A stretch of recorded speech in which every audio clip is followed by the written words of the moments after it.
오케이. 네, 부동산 공부 열심히 하고 계시죠? 네네네. 네, 드디어 20대 대통령 선거가 끝났습니다. 자, 여러분들도 보셨다시피 정말 치열했죠? 여러분들은 누구에게 투표하셨습니까? 네. 자, 투표 격차도 미미했고 치열했습니다.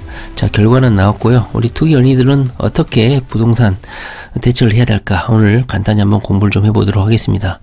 자, 그렇다면 왜 민주당이 그리고 유능한 이재명 전 경기도지사가 패배를 했을까? 저는 오래전부터 고민을 했었는데요. 바로 이것 때문이죠.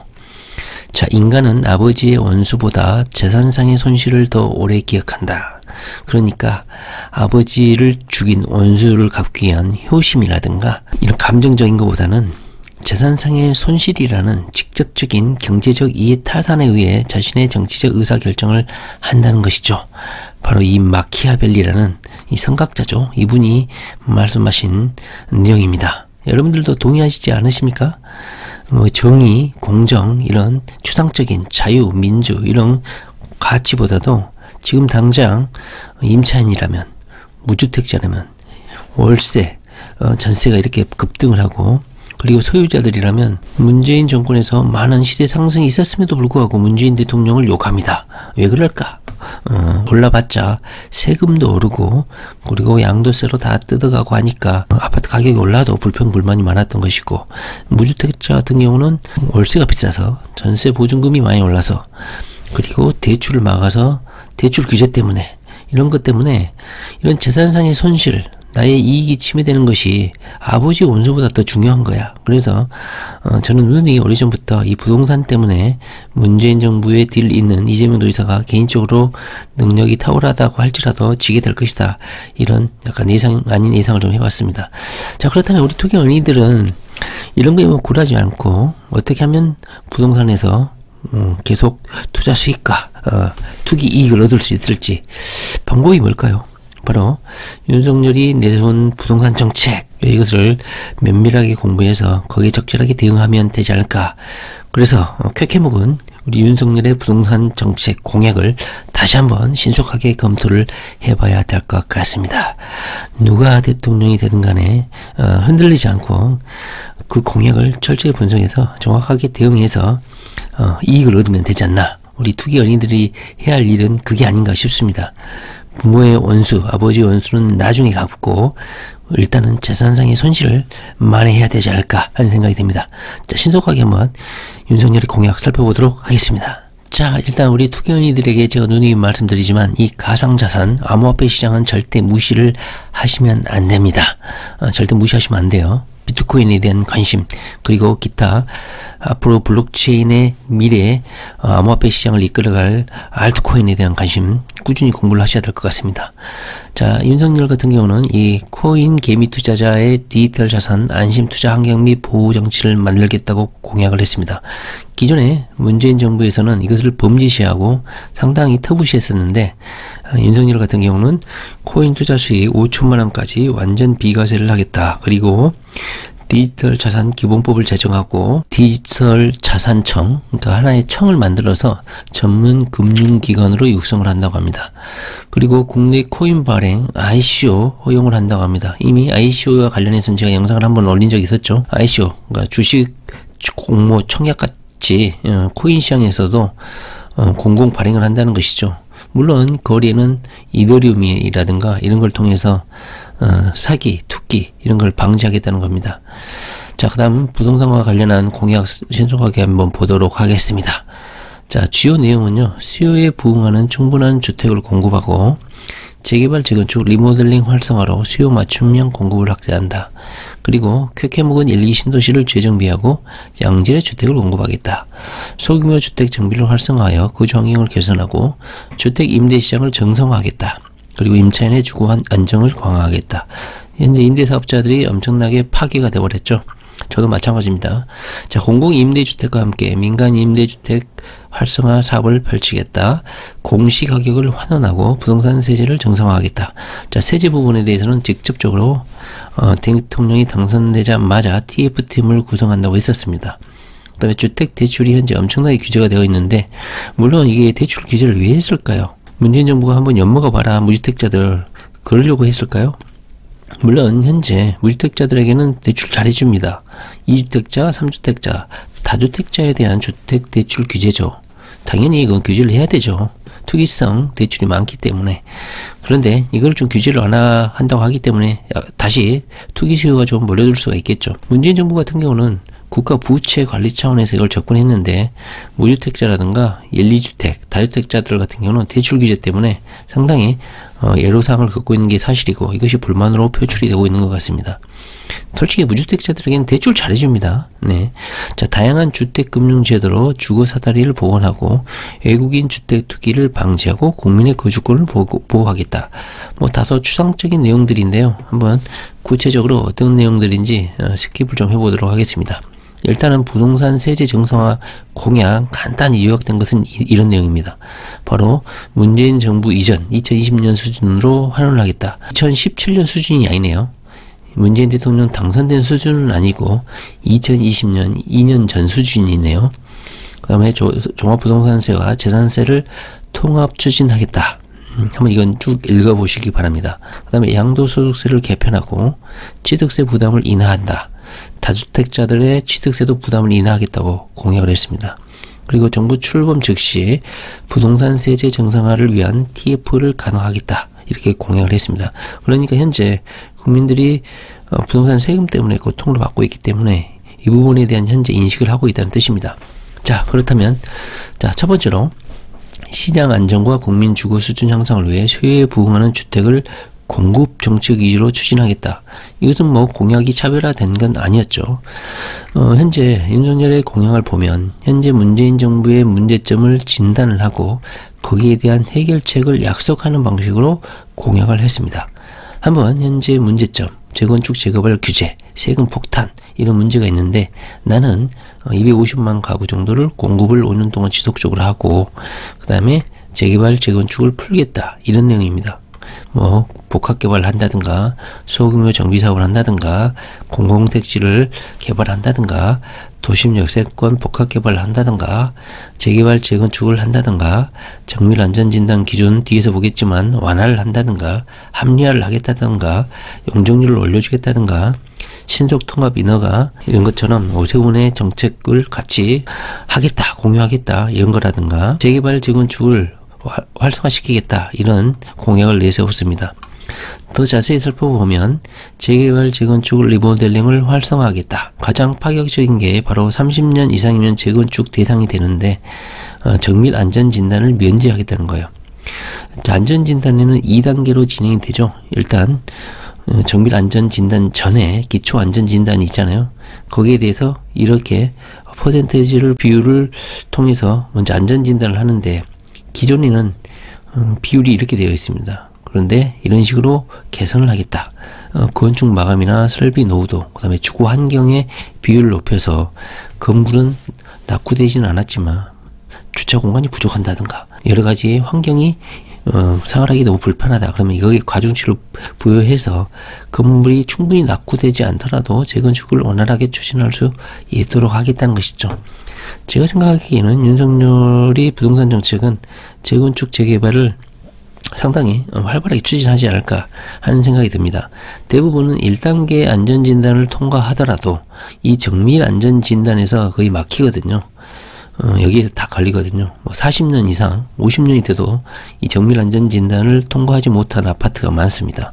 그래서 이걸 아예 면제를 해버리겠다는 거예요. 대부분이 재건축 아파트의 대상이 되겠죠. 재건축 초과이익 한수제 때문에 재건축의 메리트가 많이 떨어져 있는데 이것도 완화해주겠다. 좋은 거죠. 자, 분양가 규제 운영을 합리화하겠다. 현재 분양가를 현재 통제를 하고 있잖아요. 이것도 합리화해서 그 아파트를 가지고 있는 사람이 손해가 보지 않도록 배려를 하겠다는 겁니다. 기부채납 운영 기준을 마련하고 사업성이 낮은 지역은 공공참여와 재개발을 추진하도록 하겠다. 이것은 현재 국토교통부가 하고 있는 뭐 공공주택 개발을 그대로 이어가겠다 이렇게 얘기가 됩니다. 그리고 신속한 리모델링 추진을 하겠다. 현재 주택법으로 규제를 하고 있는 것을 리모델링법 이걸 별도로 만들겠다는 겁니다. 그러면서 수직, 수평, 중축 이런 기준을 정비하고 활성화를 하겠다.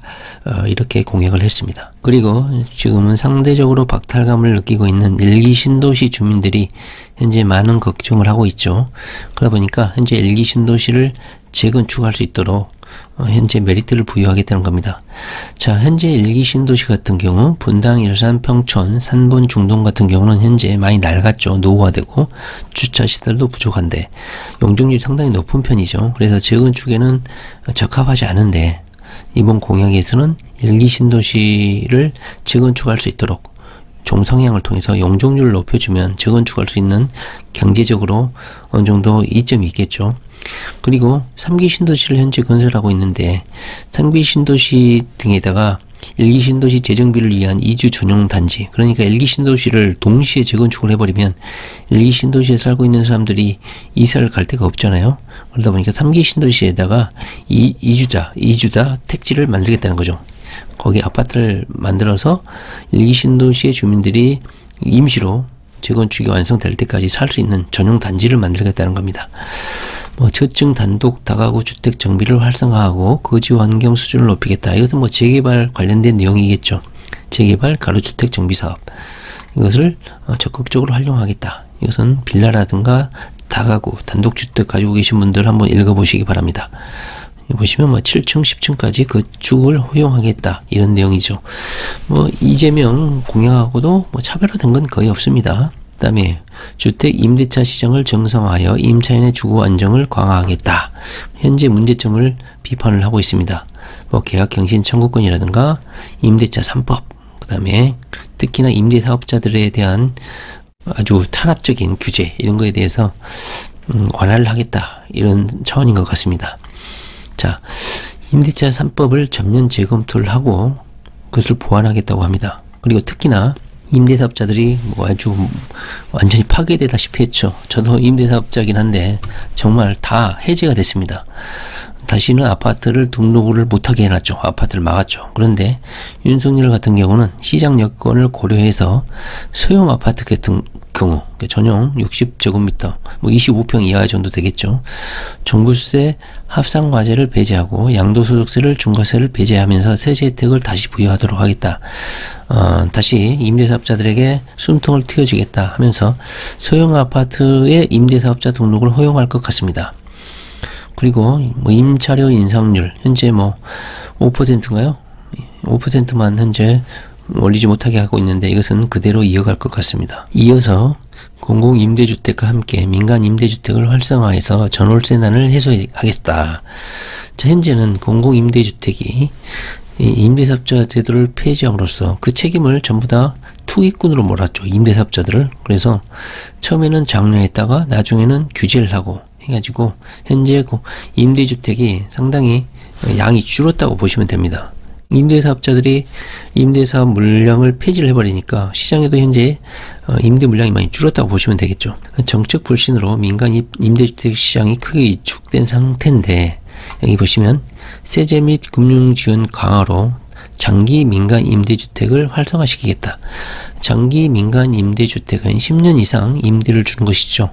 당연히 임대료 상승률을 5%로 묶은 대신에 다양한 세금 혜택을 주고 있는데 현재는 장기 민간 임대주택을 제외하고는 이제 전부 다 폐지된 상태입니다. 허용을 하고 있는데 아파트는 현재 제외하고 있죠. 그런데 윤석열 같은 경우는 아마 장기 민간 임대주택 경우에도 아파트를 포함시키고 거기에 양도소득세 장기 보유 공제율을 10% 더 올려서 80%로 상향 조정하지 않을까 싶습니다. 그리고 현재 중간중간에 정책이 바뀌어가지고 10년 장기 민간 임대주택에 대한 혜택을 줄 거라고 믿고 했는데 중간에 지원 정책을 변경해버린다든가 해서 신뢰 원칙을 위반하는 그런 제도를 많이 발표를 했죠. 그렇게 하지 않겠다 이렇게 현재 발표를 했습니다. 자, 계층 혼합을 위해 민간 임대주택 일부를 취약계층에 배정을 하겠다. 이걸 한번 읽어보시기 바랍니다. 임대사업자들에게 계층 혼합, 취약계층에 배정을 하고 임대료를 줄이는 대신에 그 부족분을 세금으로 충당해 주겠다. 이렇게 저는 이해가 됩니다. 자, 부동산 세제를 정상화하겠다. 이것은 말이 많았죠. 이것은 아까 요약에서도 봤다시피 이 대통령으로 당선되자마자 부동산 세제 TF를 구성해서 합리화하겠다. 부동산 공시가격이 현재 말이 많죠. 거의 시세에 육박하게끔 고가로 책정이 돼서 고가 아파트를 갖고 있는 1주택자의 경우는 뭐 몇 천만원대, 몇백만원의 부동산 세금을 현재 내고 있습니다. 퇴직한 사람들 같은 경우는 부담을 받고 있죠. 이 부분에서 아마 조정을 하지 않을까 하는 생각이 듭니다. 그 다음에 종합부동산세 같은 경우도 지방세인 재산세와 장기적으로 통합을 추진하고 공정시장 가액 비율을 95%에서 동결을 하겠다고 합니다. 이것도 저는 상당히 높다고 생각하는데, 그 다음에 조정지역 2주택자, 3주택자 법인 같은 경우도 200%로 세부담 증가율을 인하를 하겠다. 1주택 장기 보유자에 대해서는 연령과 상관없이 2연, 납부 2연을 허용을 하겠다. 그리고 보유주택 호수에 따른 차등과세를 가액기준 과세로 전환을 하겠다. 현재는 종합부동산세를 보유주택에 따라서 차등과세를 하지 않고 몇백 %를 현재 부과하고 있지 않습니까? 이걸 차등화해서 세밀하게 부과를 하겠다, 이렇게 이해가 됩니다. 그 다음에 양도소득세, 다주택자에 대한 중과세율을 적용을 최대 2년간 한시적으로 배제하고 부동산 세제의 종합 개편 과정에서 다주택자 중과세 정책을 재검토하겠다. 현재는 다주택자들 같은 경우는 저도 마찬가지지만 문재인 대통령 때문에 상당히 아파트 가격이 올라서 좋아, 임대차 3법의 부작용 때문에 올라서 좋아. 근데 좋아할 것만은 아니죠. 왜냐? 양도소득세를 거의 다 뜯기기 때문에 실질적으로 큰 이득은 없었다는 것이죠. 그래서 뭐 다주택자들 같은 경우는 윤석열이 최대 2년간 양도세를 중과를 배제를 하겠다고 하니까, 중과 배제야, 양도세를 배제한다는 게 아니라 아마 2년 동안 매도자 물량들이 많이 좀 나오지 않을까 하는 생각이 듭니다. 취득세 같은 경우도 현재 2주택 이상자들 같은 경우는 8%, 뭐 12% 이렇게 중과를 하고 있는데, 이것도 아마 조정을 하지 않을까 하는 생각이 듭니다. 국민의힘 국회의원들이 다주택자들이 많잖아요. 그 사람들한테도 해당되기 때문에 아마 취득세 중과 부분은 현재 8%, 12%를 조정하지 않을까 하는 생각이 듭니다. 생애 최초 주택 구매자들에 대해서는 1% 단일세율을 적용하겠다, 또는 면제를 하겠다. 그냥 면제를 해주지. 생애 최초로 주택을 구매하시는 분들에게는 취득세 몇백만원 되겠죠. 그 다음에 1주택자의 원활한 주거 이동을 보장하기 위해서 세율을 단일화하거나 세율 적용 구간을 단순하겠다. 그러니까 1주택자 생애 최초 주택 구매자 같은 경우는 취득세에서 이득을 볼 수 있겠네요. 자, 주택대출 규제 완화와 다양한 주택금융제도로 주거사다리를 복원하겠다. 현재는 주택대출 규제가 좀 있는 상황이죠. 자, LTV 규제를 합리적으로 개편해서 80%로 인상해서 80%까지 대출을 해주고, 현재는 주택수가 좀 많으면 대출을 전혀 안 해주잖아요. 그런데 다주택 보유자에 대해서도 보유주택 수에 따라서 40%, 30% 등으로 차등화를 해서 대출을 해주겠다.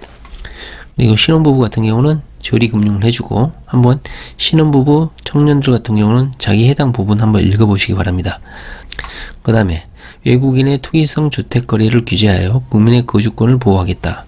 현재 중국인이라든가, 중국이 60%잖아요. 그런데 내국인보다 더 투자나 매입이 자유롭다 보니까 거의 뭐 대한민국의 국토나 아파트가 약탈되다시피 하고 있죠. 여기 보시면. 그래서 비거주 외국인에 대해서는 주택거래 허가제를 도입하겠다.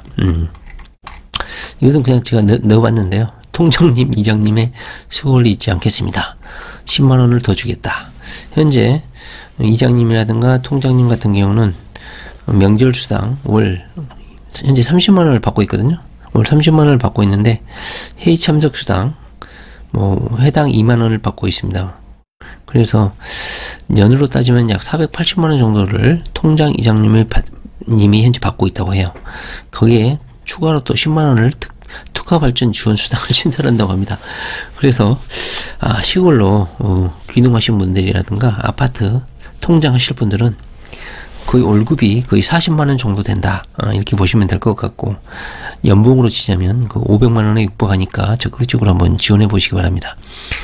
그리고 교통과 관련해서는 현재 윤석열이 GTX DEF를 주장했잖아요. 그래서 상당히 파란을 일으켰죠. 이거는 예전에 한번 영상을 올렸으니까 링크 여기 연결해 놓을 테니까 한번 보시기 바랍니다. GTX D 노선 거치는 지역 반드시 공부를 하고 암기를 하셔야 됩니다. 이천, 유주, 광주까지 연장을 하겠다. 그리고 GTX E 같은 경우도 인천, 서울, 구리, 남양주, GTX F는 서울 외곽선을 타가지고 순환선으로 연결하겠다 이겁니다. 문제는요, GTX 노선을 따라서 콤팩트 시티를 건설하고 아파트를 짓겠다는 거거든요. 약 20만 원을 건설하겠다는 거야. 그래서 이 거점 지역들, 정차하는 지역들, 환승지들은 앞으로 엄청나게 중요한 입지가 될 것 같습니다. 역 주변으로 콤팩트 시티를 건설한다고 했으니까, 물론 윤석열이가 할지 안 할지 저는 잘 모르겠습니다. 자, 그 다음에 수도권 교통 공약을 잠깐 보도록 하겠습니다. 특히 서울 같은 경우는 수도권 도심을 철도를 지어하겠다는 것인데요. 바로 대표적인 게 바로 경부선 당정에서 서울역 구간이고, 이 철도를 지어하겠다. 32km 구간을. 이거는 엄청나게 큰 공사이기 때문에 뭐 단기간에 되지는 않을 겁니다. 그 다음에 경인선의 구로에서 도원역 구간 22km, 그 다음에 경원선 청량리 도봉산 구간 13km. 이 구간을 지어를 하고 그 위에다가 주거와 업무 공간, 그 다음에 생태 공간 공원을 조성하겠다. 이 대규모 공사를 함에 있어서 약 20만 일자리가 창출될 것이다. 이렇게 장담을 하고 있습니다. 뭐 공법은 이렇게 하겠다. 윤석열이가 이걸 뭘 알겠습니까? 공법이 뭔지 이런 게 대해서 뭘 알겠어요. 검찰만 하시던 분이 당연히 국민의힘 내부에 투기꾼들, 투기 어른, 특히 장인 장모님들, 그런 사람들이 이 정책을 만들었겠죠. 그 다음에 경부고속도로 양재 한남 IC 구간, 이거는 서울시도 마찬가지고 강남구청장도 마찬가지고 계속해서 공약으로 내건 거고 결국은 될 것 같습니다. 양재 한남 IC 구간, 그 다음에 신분당선 서울 용산에서 삼성까지 연장하는 거, 이것은 이미 기정사실이죠. 자, 교통 플랫폼 혁신으로 교통사각지대를 해소하겠다. 한번 쭉 읽어보시기 바랍니다. 그래서 제가 눈에 띄는 것은 인천공항에서 여의도, 강남권은 수도권 항공 모빌리티, 그러니까 경비행기죠. 육상으로만 다니는 게 아니고 비행기를 타고 이동할 수 있는, 물론 현재 뭐 미래의 교통수단이긴 한데 항공 모빌리티, 공중으로 인력이라든가 택배 이런 것을 배달할 수 있는 그런 것을 구축하겠다는 건데 쉽게 되지는 않을 것 같네요. 자, 지역 고속도로 휴게소를 환승 허브 및 지역 경제 활성화 타운으로 개발하겠다. 한번 쭉 읽어보시기 바랍니다. 교통 결절점으로 단절이 되어 있다. 이것을 이어버리겠다는 것이거든요. 예, 고속도로 진출이 가능한 휴게소 인근 지역에 KTX 등이 위치한 열차역 주변에 철도 도로 연계 교통 환승 시스템을 구축해서 고속 시외버스, 고속철도 열차 간 연계 환승 서비스를 운영하겠다. 보시면 휴게소에 고속버스를 타고 환승할 수 있는 그런 고속도로 휴게소를 가끔 보셨을 겁니다. 그것을 좀 더 확대하겠다는 겁니다. 특히 KTX 열차역 주변이 아마 이런 지역으로 개발이 될 것 같은데 KTX 역이 좀 더 부각이 되는 입지가 되지 않을까 하는 생각이 듭니다. 휴게소와 연계된 환승시설에는 지역 특산물 판매 이런 거 많이 보셨죠? 그다음에 인적 지역 관광 레저 연계를 해서 의료시설, 그 다음에 지역 경제 활성화, 물품 판매 이런 걸 해서 복합타운으로 개발하겠다. 이렇게 공약을 했습니다. 자, 이번 시간에는 이번에 20대 대통령으로 당선된 윤석열의 부동산, 그 다음에 교통 공약 한번 살펴봤습니다. 이미 부동산 정책 실패, 전 정책 실패라기보다는 문재인 대통령이 3기 신도시를 건설함으로써 향후 4년, 5년 후 이후에 주택시장의 공급을 예상을 했었는데 이 효과라는 게 단기간에 나오지가 않잖아요. 그렇기 때문에 그 전까지는 인구의 세월을 거쳐야 되는데 국민들이 지금 당장 임대차 3법 때문에 아파트 가격, 월세, 전세가 오르니까 그걸 견뎌내지 못하죠. 똑같은 과정을 노무현 대통령도 거쳤죠. 2기 신도시를 건설을 했으면서도 그 수확은 그 다음 대통령인 이명박이 다 따먹었죠. 박근혜랑. 그것도 마찬가지인 것 같아요. 문재인 대통령도 3기 신도시를 건설하고 자신이 과실을 따지 못하고 윤석열이라든가 그 다음에 윤석열 이후의 대통령이 부동산 안정의 과실을 따먹지 않을까 하는 생각이 듭니다. 결국은 자신에게 손해가 갔기 때문에 마키아벨리의 교훈처럼 아버지의 원수는 잊어도 자신이 손해본 것은 이렇게 되갖고 마는, 표로 심판하고 마는 그런 대선이 아니었나 싶습니다. 자, 우리 투기 연인들은 이런 거 개의치 않고 부동산 공부 열심히 해서 자신의 손실, 자신의 자산을 지켜낼 수 있도록 해야 될 것 같습니다. 네, 부동산 공부 열심히 하시기 바랍니다. 네, 감사합니다.